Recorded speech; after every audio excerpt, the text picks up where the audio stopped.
눈물 많이 흘려도 거버럽게 못하고 죄를 씻지 못하니 울어도 못하네. 십자가에 달려서 예수 고는 동했네. 나를 구원하시리 예수밖에 없네. 힘써도 못하네. 말과 뜻과 행실이 깨끗하고 착해도 다시 나게 못하니 힘써도 못하네. 십자가에 달려서 예수 고는 당했네. 나를 구원하시리 예수밖에 없네. 참아도 못하네. 할 수 없는 죄인이 흉한 죄에 빠졌어 어찌 아니 죽을까. 참아도 못하네. 십자가에 달려서 예수 고는 당했네. 나를 구원하시리 예수밖에 없네. 믿으면 되겠네. 주 예수만 믿어서 은혜를 힘입고 오직 주께 나가며 영원 삶을 얻네. 십자가에 달려서 예수 고는 당했네. 나를 구원하시리 예수밖에 없네. 감사합니다. 하나님, 계절의 전환기에 맑은 날 하루 주셔서 주님 은혜 감사하며 불러 예배드릴 수 있는 예배자가 되게 해주신 것 감사합니다. 예배로 시작된 이 한 주간의 생활들 걸음걸음마다 주 동행하여 주실 줄 믿고 감사를 또한 드립니다. 받으시고 우리의 삶의 현장에 찾아오셔서 다양한 삶의 간섭으로 저희들을 품으시고 인도하여 주옵소서. 주의 말씀에서 우리의 삶의 모습들이 이탈되지 않도록 늘 우리 마음을 주장하시고 특히 원치 않는 생각들이 우리의 삶을 이끌어가지 않도록 생각의 단순함과 단편함을 주시기를 원합니다. 하나님 앞에서 선택하고 결정해야 될 때마다 하나님 우리에게 확신을 주시고 포기할 것 포기할 수 있는 자신감을 주시고 취해야 될 것에 대해서는 믿음으로 간절하게 선택하며 살아갈 수 있도록 도와주시기를 원합니다. 너무 욕심스럽게 이것저것 다 가지고 싶어하는 유혹의 욕망에서 벗어나게 하시고 이거 할까 저거 할까에 대해서 너무 오랜 시간 갈등을 겪지 않도록 하나님 우리 마음과 생각을 다잡아 주시기를 원합니다. 우리 강변 사람들 살아가는 삶의 모습은 다 달라도 주 예수 그리스도 모시고 살아가는 예수님의 사람인 것 잊지 않고 살아가게 해 주시기 원합니다. 한 주간의 모든 삶들 주님께만 의탁합니다. 간염병 환자들이 또 증가 추세에 있다고 할 때 우리 강변 사람들 건강도 주님이 늘 챙겨주시기를 소원합니다. 한 주간의 생활들 오롯이 주님께 맡겨드리기를 원하옵고 예수님 이름으로 기도합니다. 아멘.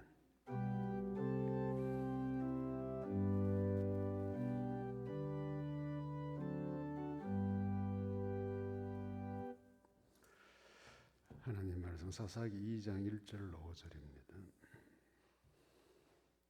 여호와의 사자가 길갈에서부터 복임으로 올라와 말하되 내가 너희를 애굽에서 올라오게 하여 내가 너희의 조상들에게 맹세한 땅으로 들어가게 하였으며 또 내가 이르기를 내가 너희와 함께한 언약을 영원히 어기지 아니하리니 너희는 이 땅의 주민과 언약을 맺지 말며 그들의 제단들을 헐라 하였거늘 너희가 내 목소리를 듣지 아니하였으니 어찌하여 그리하였느냐. 그러므로 내가 또 말하기를 내가 그들을 너희 앞에서 쫓아내지 아니하리니 그들이 너희 옆구리에 가시가 될 것이며 그들의 신들이 너희에게 올무가 되리라 하였노라. 여호와의 사자가 이스라엘 모든 자손에게 이 말씀을 이르매 백성이 소리를 높여 운지라. 그러므로 그곳을 이름하여 복임이라 하고 그들이 거기서 여호와께 제사를 드렸더라. 아멘. 사람이 살다 보면 울고 싶을 때가 있습니다. 울고 싶은 이유는 각자의 나름의 이유가 있지만 좋아도 울고 슬퍼도 울고 또 때로는 힘들어서도 울고 또 가끔은 또 자기가 행한 일에 대해서 실수한 것, 잘못한 것에 대해서 후회나 이 반성의 눈물도 흘리면서 살아가는 것이 바로 인간입니다. 이 운다 이런 이 진정성이 있는 의미를 가지고 있는데 눈물은 거짓일 수가 없죠. 우리 사람 몸에서 나오는 액체들은 가만히 있어서 나오는 것은 아닙니다. 반드시 피나 눈물 이건 어떤 외부적인 어떤 흔들림이 있어야 충격이 있어야 액체로 몸 밖으로 나오는 건데 특히 눈물 같은 거는 나름의 어떤 확실한 이유가 있어야만이 나와집니다. 가끔씩 드라마나 이런 인위적인 눈물이 있지만 그런 거 말고 참된 눈물은 반드시 외부로부터 어떤 충격 이런 것들이 있을 때 흘러나오는 것이기 때문에 사람이 운다고 할 때는 나름의 진정성을 내포하고 있다고 받아들일 수가 있는 것입니다. 그 이스라엘 백성들이 애굽에서 나올 때부터 하나님의 인도와 도우심으로 가나안 땅에 들어왔다. 하나님 사자가 와서 그 추억을 살려줍니다.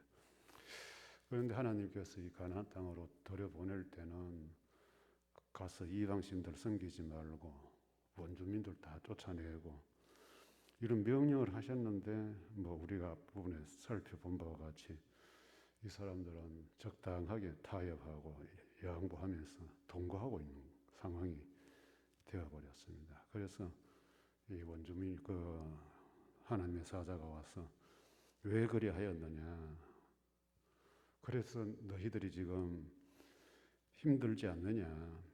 그 너희들이 쫓아내지 못한 그 가나안 원주민들이 너희 옆구리에 가시가 되어 있지 않냐. 이렇게 하면서 지적을 했더니 이 백성이 울었다 했습니다. 이 운다는 것 때에 맞아야 진정한 울음이 되는 겁니다. 그런데 이 백성들은 보면 우는 때를 놓쳐버린 거 아니냐. 울 때 울어야 되는데 울어도 소용이 없는 때 지금 울고 있는 겁니다. 이 본문은 보면 첫째 잘못한 것에 대해서 지적을 받게 됩니다. 4절에 보면 모든 자손에게 이스라엘 자손에게 이런 말씀으로 이르며 참 여기까지 오지 않아야 되는데 이미 선을 많이 넘어버린 거죠. 그래 이제 옆구리에 가시가 되어서 괴롭히니까 하나님이 사자를 보내서 지적을 책망을 한 겁니다. 이 사람들이 나름대로 하나님 앞에 성실하게 순종을 하고 살아왔더라면 여기까지 올 이유가 없는데 좀 고지식하게 자기들 삶의 편리함 때문에 오히려 하나님 말씀을 등한히 하고 팽개쳐 버렸던 것 아니냐. 그래 지적을 받는데 이미 늦어버린 겁니다. 이미 늦어버렸어요. 이미 하나님은 가나안 땅에서 애굽에서 나올 때 말씀을 하셨는데 이제 이 사람들은 아무것도 제대로 하지도 않다가 나타나서 하나님 사자가 와서 이야기하니까 마치 우리가 잘못했습니다 하는 듯이 지적을 받고 있습니다. 사람은 다 나름의 때가 있어요. 뭐 늦게라도 그 때를 깨닫는 사람들 그래 좀 낫지만은 사람 마음에는 좀 그런 교만심이 있잖아요. 누가 이야기하면 더 삐뚤어지고 더 반항하고 그래서 못 자라고 이게 우리 사람들의 추세예요. 뭐 네가 그래 잘났냐 뭐 이런 식으로 이렇게 이제 특히 부모 자식들 간의 문제에 대화가 단절되는 이유들이 바로 이런 겁니다. 엄마 부모 세대 내 세대 다르다. 옛날 이야기 하지 마라. 요즘이 어떤 시대인데 뭐 이런 거. 그다음에 또 뭐 장래에 대한 진로 문제 같은 거 이야기할 때도 이미 자기 자신은 확고하게 어떤 주관성을 가지고 부모가 좀 조언을 하려고 하면 내가 알아서 할게 뭐 이런 식으로 해버리잖아요. 그런데 뭐 우리도 성장을 다 그렇게 해왔지만은 때때로 이제 이 어른들이나 선배들이 조언할 때에 지적을 할 때 네 그래 하면 안 된다라고 할 때 지혜로운 사람은 한번 책상 앞에 앉아서 되새김질을 해보는 법입니다. 뭐 메모를 해도 좋고 해서 나는 이래 생각하고 있는데 엄마는 왜 이래 이야기하지? 아버지는 왜? 선생님 왜 이래 이야기하지? 여러분들 스스로 한번 메모장에다가 그림을 한번 그려보는 거예요. 어느 것이 더 좋은 것일까? 왜 그렇게 했을까에 대해서 질문을 해보는 겁니다. 그래서 학교 다니는 학생들도 질문이 많은 학생들이 공부를 잘한다 하는데 스스로 앉아서 자문자답을 해보는 거죠. 특히 신앙인들은 하나님의 말씀을 앞에 놓고 살기 때문에 이런 질문의 시간이 많아야 됩니다. 왜냐하면 우리가 생각하고 살아가는 인생사의 문제하고 하나님 주신 말씀에 교훈하고 충돌되는 부분이 많이 있습니다. 이제 그럴 때마다 하나님 말씀 묵상하는 걸 좀 메모해 놓고 그 다음에 한번 이렇게 비춰보는 거죠. 흔히 뭐 이제 그 마인드맵이라 해가지고 가지치기 형식으로 이렇게 한번 쭉쭉 그려보면서 어느 것이 더 뭐 꼭 부모가 말이 맞다, 선배 말이 맞다가 아니고 한 번 정도는 이렇게 생각을 해보다 보면 나름대로 어떤 정리할 시간을 더 가지게 되고 정말로 중요한 거는 내가 하고 싶은 일을 부모가 반대한다, 선배가 반대한다 이렇게 할 때는 그 사람 반대하는 사람을 설득시킬 수 없으면 진 거예요, 여러분들. 고집을 부리고 아집으로 이겼다. 그거는 저쪽에서 포기했기 때문에 버려둔 거지, 방치하는 거지, 이긴 건 아니죠. 시간이 가더라도 상대방을 설득시키고 이해시켜서 여러분들이 인생길에 나름대로 지지자로 만들고 후원자로 만들어야 되는데 우리는 단절하는 것을 먼저 배워버려요. 안 보면 그만이고 안 들으면 그만이고 안 가면 그만이고 인생 거기 끝이에요. 그 사람 평생 살면서 더 이상 발전 없어요. 이 하나님이 말씀을 앞에 놓고 듣고 배우는 사람들이 자기 인생을 살면서 하나님 말씀 따로 내가 살고 싶은 것 따로 하면 그건 뭐 하나님의 사람이 할 수가 없는 거죠. 그럴 때는 적어도 시간을 놓고 말씀과 비교도 해보고 또 때때로는 이렇게 신앙의 선배들이나 또 설교를 통해서 저 사람이 어떻게 이런 말을 하지? 내 고민을 이야기하지? 이런 충돌적인 이야기로 저 사람이 이럴 때는 그것이 곧 또 때때로 하나님 주시는 말씀일 수도 있어요. 하나님은 돌들도 소리 질러서 깨닫게 하시고 나귀도 말하게 해서 깨닫게 하시고 하나님이 주시는 교훈은 꼭 뭐 꿈이나 계시를 통해서 오시는 것이 아니라 바로 가장 가까운 것을 통해서 우리에게 주시는 분이기 때문에 조금 이렇게 곰곰하게 생각해 보면 어때요? 뭐 이제 우리 목회자 같은 경우는 교회를 다른 곳으로 이동해야 될 때 제일 이제 갈등이 많죠. 안정된 여기에서 새로운 곳으로 가려고 하면 고민이 많아지죠. 그럴 때는 뭐 옮기려고 할 때는 보통 이제 뭐 생활비 문제도 따라오고 뭐 좀 다양한 결부된 것들이 많잖아요. 교육 규모라든지 뭐 이런 것들이. 그리고 만약 이제 그런 것들을 놓고 따라가게 되면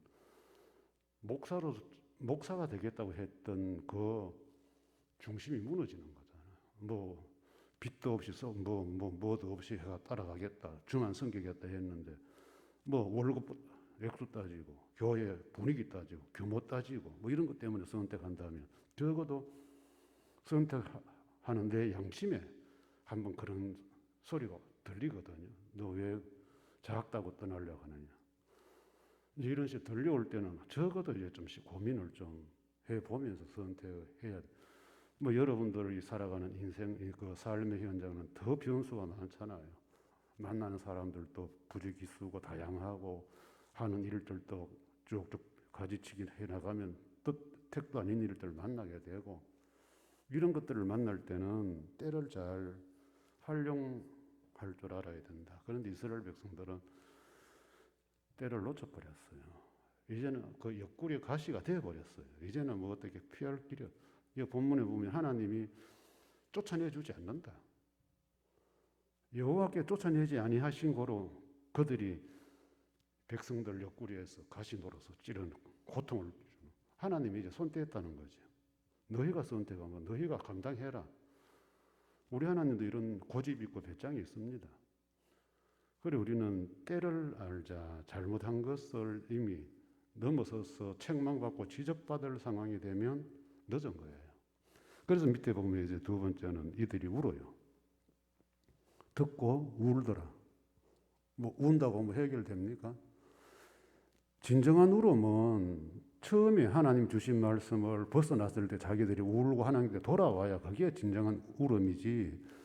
저거 할 거 다 해놓고 일 다 벌려놓고 자초해놓고 이제 와가지고 뭐 울면 뭐해요. 뭐 드라마나 영화 같은 데 보면 뭐 결혼할 때 자식들 반대가 어떻게 뭐 이래 했는데 결혼해가 살면서 뭐 문제가 생기고 와서 엉엉 울고 사니 못 사니 뭐 사람은 뭐 선택에 뭐 오류는 있을 수 있어요. 그러나 이미 예견된 선택, 잘못될 수 있는 예견된 선택이 그런 거는 바로 말씀으로도 우리가 인지할 수 있고 주변 지인들을 통해서도 인지할 수 있고 또 하나님 앞에서 기도하는 중에 우리서 인지할 수 있고 그거는 우리가 조금만 생각을 열고 마음을 열고 보면 다 볼 수 있는데 하나의 뭐 필이 꼽혀버리면 우리는 그런 걸 안 봐요. 그게 전부인 줄 알아. 내가 꽂힌 그게 전부인 줄 알아요. 여러분 인생사가 그렇게 단순하면 살기 얼마나 편하겠어요. 내가 좋아하는 거 하고 싶어서 하는 세상 같으면 얼마나 세상이 행복하겠어요. 그런데 인생사가 그렇지 않잖아요.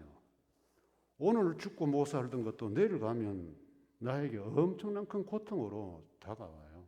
그러니까 뭐가 진짜냐, 뭐가 더 좋은 거냐에 대해서는 우리가 장담할 수 없지만 그러나 때늦은 눈물은 흘려서 되지 안 흘려야 되는 거 아니냐. 안 흘려. 그게 이제 가장 정확한 거는 하나님 말씀 될 수 있으면 한번 따라가 보자.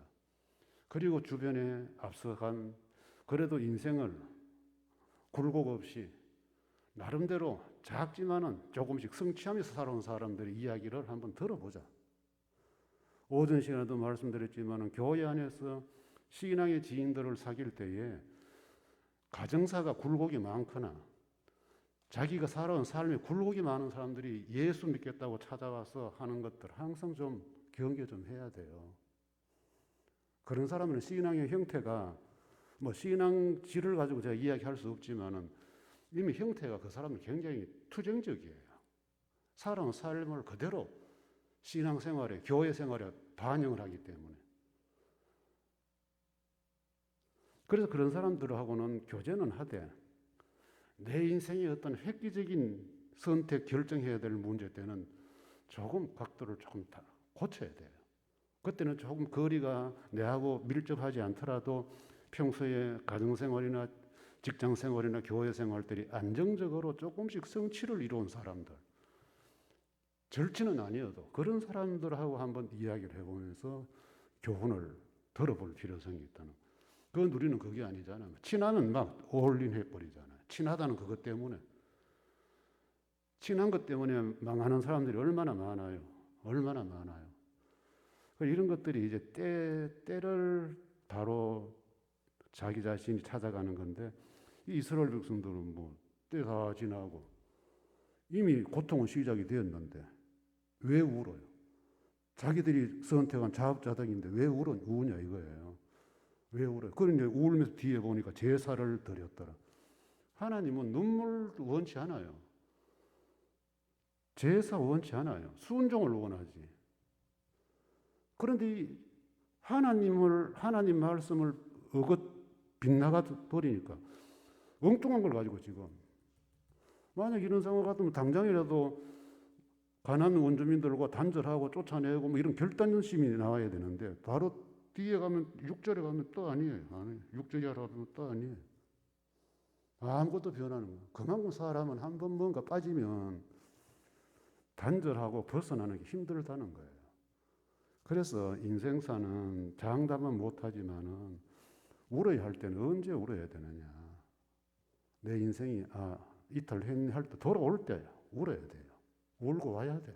빨리 벗어나요. 운다는 거는 돌이킨다는 거잖아요.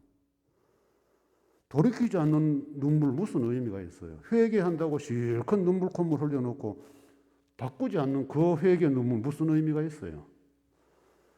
여러분 우리가 살면서 인생 살면서 대성통곡 울어야 될 횟수가 몇 번이나 되겠어요?